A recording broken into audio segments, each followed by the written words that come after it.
بسم الله الرحمن الرحيم اعوذ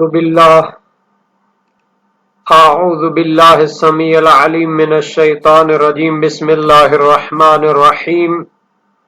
ربنا آتنا فی الدنیا حسنۃ وفی الآخرۃ حسنۃ وقنا عذاب النار۔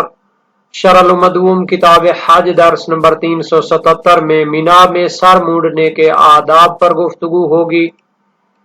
مناسک و اعمال حج میں سے مینا کے اعمال و مناسک پر گفتگو ہوئی۔ تو مینا میں حلق یا تقصیر کرنی ہوتی ہے تو اس کے آداب بیان کیے جائیں گے۔ جس کے سر پہ بال نہ ہوں اس کی حلق یا تقصیر کا حکم بیان ہوگا۔ مذکورہ مسئلہ میں نظریات اور فقہی آراء کا جائزہ لیا جائے گا۔ متعلقہ مسائل اور فروعات ذکر ہوں گی، روایات اور احادیث بھی بیان ہوں گی اور عبارت کی تشریح اور تطبیق بھی پیش کی جائے گی۔ مینا کے اعمال میں جو سر کا مونڈنا یا تقصیر کرنا ہے تو جس کے سر پر بال نہیں ہے اس کا وظیفہ کیا ہے، اس کا حکم کیا ہے؟ تو فرماتے ہیں اگر اس کے بدن پر دوسری جگہ ناخن یا بال ہیں تو پھر وہ واجب ہے کہ اس کی تقصیر کرے، اور مستحب ہے کہ اس تقصیر کے علاوہ سر کے اوپر اسرا بھی چلائے، یعنی گنجے سر کے اوپر اسرا چلانا بھی مستحب ہے۔ اور اگر اس کے بدن پہ دوسری جگہ بال یا ناخن نہیں ہیں تو اس کے بارے میں 3 نظریات اور فقہی آراء پائی جاتی ہیں۔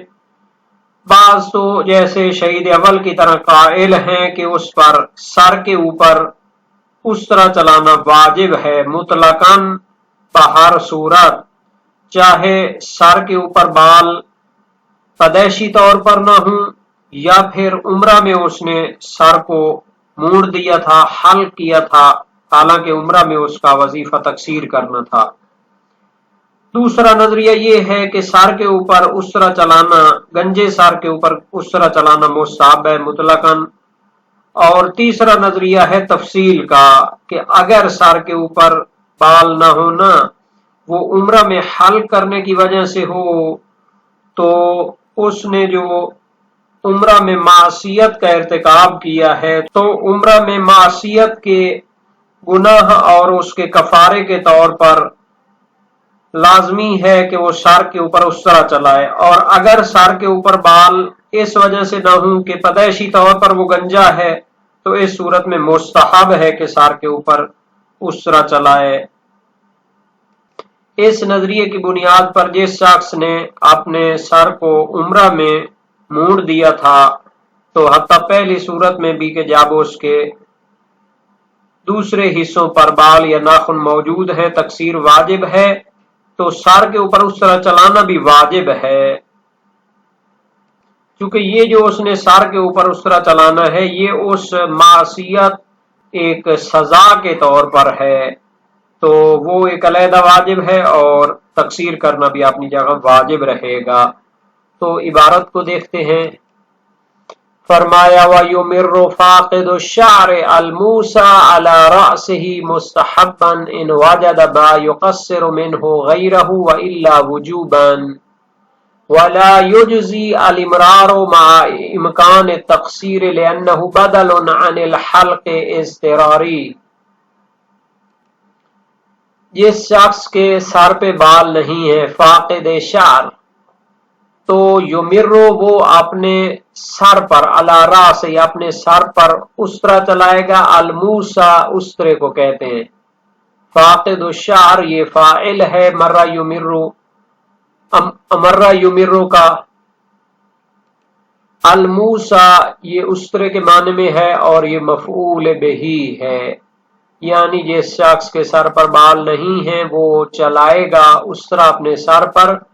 مستحب ہونے کے عنوان سے۔ ان وجد ما یقصر منہ غیرہ،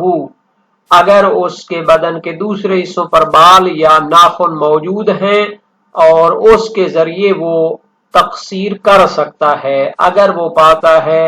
اپنے بدن کے دوسرے حصوں پر ایسی چیز جس کے ذریعے وہ تقصیر کر سکتا ہے، ناخن کو کاٹ لے یا بالوں کو چھوٹا کر لے دوسرے حصے کے، تو سر کے اوپر اسرا چلانا مستحب ہے۔ وَإِلَّا، اور اگر بدن کے دوسرے حصوں پر ناخن یا بال موجود نہ ہوں تو سر پر اسرا چلانا واجب ہے۔ وَلَا يُجْزِي الْإِمْرَارُ مَعَ إِمْكَانِ التَّقْصِيرِ، اور جب تقصیر کرنا ممکن ہو تو سر کے اوپر اسرا چلانا کافی نہیں ہے۔ یعنی بحث یہ ہے کہ جب بدن کے دوسرے حصے پہ بال یا ناخن موجود ہیں اور وہ ان کو تقصیر کر سکتا ہے، اس کی بجائے وہ سر کے اوپر اسرا پھیر دے جب کہ وہ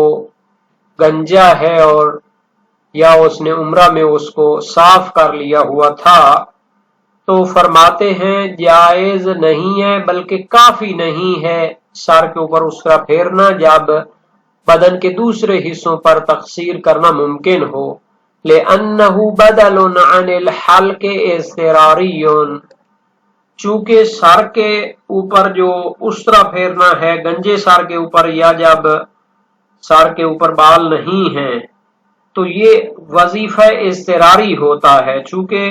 حلق اور سر کو مونڈنا وہ کیا ہے ایک واجب اختیاری ہے، تو یہ اس کے بدلے میں بدل اضطراری ہوتا ہے۔ وَالتَّقْصِيرُ قَسِيمٌ اختیاری، جبکہ حلق کے مقابلے میں تقصیر کرنا اس کے مقابلے میں ایک اختیاری وظیفہ ہے، تو جب اختیاری وظیفہ پر قدرت موجود ہو تو اضطراری بدل کی طرف نہیں جاتے۔ وَلَا يُعْقَلُ إِجْزَاءُ الْاضْطِرَارِ مَعَ الْقُدْرَةِ عَلَى الْاخْتِيَارِ، تو جب انسان کے بدن کے دوسرے حصوں پر بال یا ناخن موجود ہیں اور وہ تقصیر کر سکتا ہے، اپنے وظیفہ اختیاری کو پر قدرت رکھتا ہے، تو اضطراری طور پر اضطراری بدل کو انجام دینا مجزی ہونا معقول نہیں ہے۔ تو خلاصہ یہ ہو گیا کہ اگر انسان کے بدن کے دوسرے حصوں پر تقصیر کرنا ممکن ہے تو گنجے اور خالی سر کے اوپر اسرا پھیرنا کافی نہیں ہوگا، چونکہ یہ اضطراری طور پر وظیفہ ہے۔ جب حلق کرنا ممکن نہ ہو تو سر پہ اسرا پھیر لے، لیکن تقصیر جو ہوتا ہے یہ وظیفہ اختیاری ہوتا ہے اور حلق کے مقابلے میں مستقل ایک اختیاری وظیفہ ہے،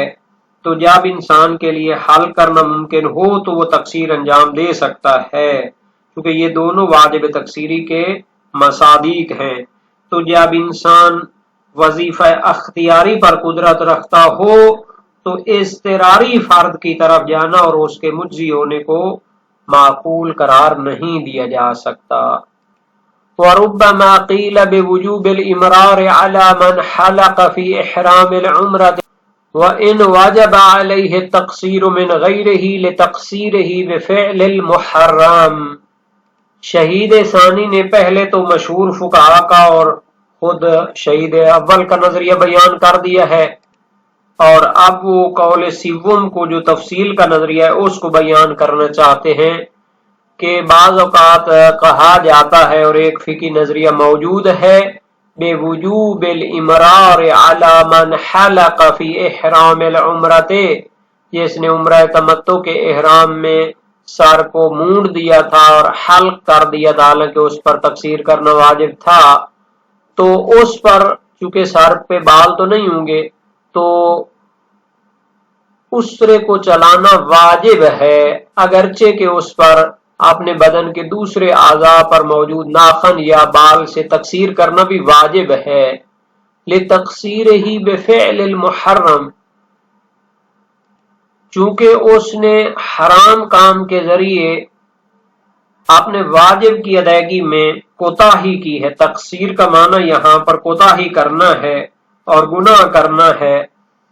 بفعل المحرم یعنی عمرہ میں اس پر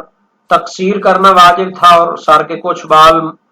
کاٹنا واجب تھے، لیکن اس نے حرام کام کیا اور پورے سر کے بالوں کو مونڈ دیا، تو اب اس پر تقصیر کرنا واجب ہے دوسرے اعضاء کے ناخن یا بالوں سے، اور اپنے جو ہے سر کے اوپر بھی اس طرح چلانا یہ سزا کے طور پر واجب ہوگا۔ تو اس تفصیل کا قول یہ ہے کہ اگر اس کے سر پر بال قدرتی طور پر نہ ہو، پیدائشی طور پر وہ گنجا ہو، تو پھر اس صورت میں اس کے سر پر اسرا پھیرنا واجب نہیں ہوگا بلکہ مستحب ہوگا۔ تو یہ جو بحث ہے کہ جو شخص سر پہ بال نہیں رکھتا اس کو حلق کرنا تو ساقط ہے، اس میں کوئی اختلاف نہیں، کیونکہ موضوع ہی نہیں ہے، سر گنجا ہے تو اس کے اوپر سر کے اوپر جو ہے وہ حلق تو کر نہیں سکتا، موڑ نہیں سکتا۔ اختلاف یہ ہے کہ اس کے سر کے اوپر اس طرح چلانا واجب ہے یا مستحب ہے۔ اکثر فقہائے شیعہ کہتے ہیں کہ مستحب ہے کہ سر کے اوپر بھی اس طرح چلائے، اور علامہ ہلی نے تذکرۃ الفقہاء میں نقل کیا ہے امام ابو حنیفہ سے کہ وہ وجوب کے قائل ہے کہ سر کے اوپر بھی اس طرح چلائے، اور اس کی طرف میلان بھی پیدا کیا ہے خود علامہ ہلی نے۔ فاستفتی لہ ابو عبداللہ علیہ السلام فامر ان یلبی ویمر الموسیٰ علی راسہ فإن ذلک یجزی عنہ۔ وسائل الشیعہ باب 11 ابواب الحلق والتقصیر، حدیث سیوم ہے کہ ایک خراسانی شخص نے حج کیا اور گنجا تھا اور اچھے طریقے سے تلبیہ بھی نہیں کہہ سکتا تھا، تو امام صادق علیہ السلام سے سوال کیا گیا، آپ نے تلبیہ کہنے کا حکم دیا اور سر پر اس طرح چلانے کا بھی حکم دیا، تو یہ اس سے کافی ہے۔ یہ روایت ضعیف ہے چونکہ اس کی سند میں یاسین غریر نابینا یاسین موجود ہے اور وہ مجہول الحال ہے، تو وجوب تو اس سے ثابت نہیں ہوتا، اور وجوب کے لیے کبھی استدلال کیا جاتا ہے کہ جس کے بال ہیں اس پر واجب ہے کہ ان کو زائل کرے، اور سر کے اوپر اس طرح چلانا بھی اس پر واجب ہوتا ہے۔ تو جب سر پہ بال نہیں ہوں گے تو چلو بالوں کو زائل کرنا تو واجب نہیں ہوگا چونکہ ہے ہی نہیں، لیکن دوسرا جو کام ہے سر کے اوپر اس طرح چلانا یہ ساقط نہیں ہوگا، تو یہ دلیل بھی ضعیف ہے نہایت طور پر، چونکہ واجب ہوتا ہے اس طرح چلانا بال مونڈنے کے ضمن میں، نہ کہ مطلقاً اس طرح اٹھا کر وہ کیا چلانے لگے۔ تو فرض یہ ہے کہ اس پر حلق کرنا واجب ہی نہیں چونکہ سر پہ بال ہی نہیں ہے، جب موضوع ہی نہیں تو پھر کیسے اس کے حکم کو ثابت کریں گے؟ یہ تو وہی ہے جیسے منطق میں ہے کہ پہلے تختی ہو پھر اس کے اوپر لکھا جائے، اور یہ جو انہوں نے تفصیل دی ہے کہ اگر عمرہ کے احرام میں اس نے سر مونڈ لیا ہو تو پھر واجب ہے سر کے اوپر اس طرح چلانا، اور اگر قدرتی اور پیدائشی طور پر گنجا ہے تو پھر اس کے اوپر مستحب ہے۔ تو شہید ثانی نے مسالک الافہام فی شرح شرائع الاسلام میں ذکر کیا ہے کہ اس کے بارے میں ایک روایت موجود ہے جو اس تفصیل پر دلالت کرتی ہے، اور اس روایت پر عمل کرنا بہتر ہے۔ تو اس کے بارے میں سید عاملی مدارک الاحکام فی شرح شرائع الاسلام میں فرماتے ہیں لم نقف علیہا فی شیء من الاصول ولا نقلہا غیرہ، ہمیں تو ایسی روایت کتب حدیث میں نہیں ملی اور نہ ہی کسی اور فقیہ اور مجتہد نے اس کو ذکر کیا ہے،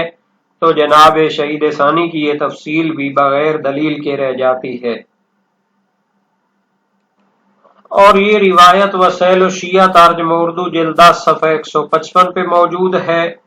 شیخ کلینی نے اور شیخ طوسی نے اپنی سند سے زرارہ سے روایت کی ہے کہ خراسان کا رہنے والا ایک شخص حج پہ آیا جس کا سر گنجا تھا اور احسن طریقے پر تلبیہ نہیں کہہ سکتا تھا، اس کے لیے حضرت امام صادق علیہ السلام سے سوال کیا گیا، امام نے فرمایا اس کی طرف سے دوسرا شخص تلبیہ کہہ دے اور سر پر اس طرح پھیر دیں کہ ایسا کرنا مجزی اور کافی ہے۔ فروع کافی اور تہذیب الاحکام میں یہ روایت موجود ہے۔ بہرحال گویا کہ گنجے شخص کے بارے میں 3 نظریات موجود ہیں، اور ان میں سے 2 نظریات کو عبارت میں بھی پیش کیا گیا ہے، شہید اول و ثانی نے ان کی طرف اشارہ کیا، اور ایک نظریہ ہے کہ مطلقاً ان کے لیے سر پر اس طرح پھیرنا مستحب ہوتا ہے، چاہے وہ پیدائشی گنجا ہو یا پھر اس نے عمرہ میں سر پہ حلق کر لیا ہو اور اس وجہ سے اس کے سر پہ بال نہ رہے ہوں۔ تو ان کی دلیلیں اور عبارت کی وضاحت بھی ہو چکی ہے،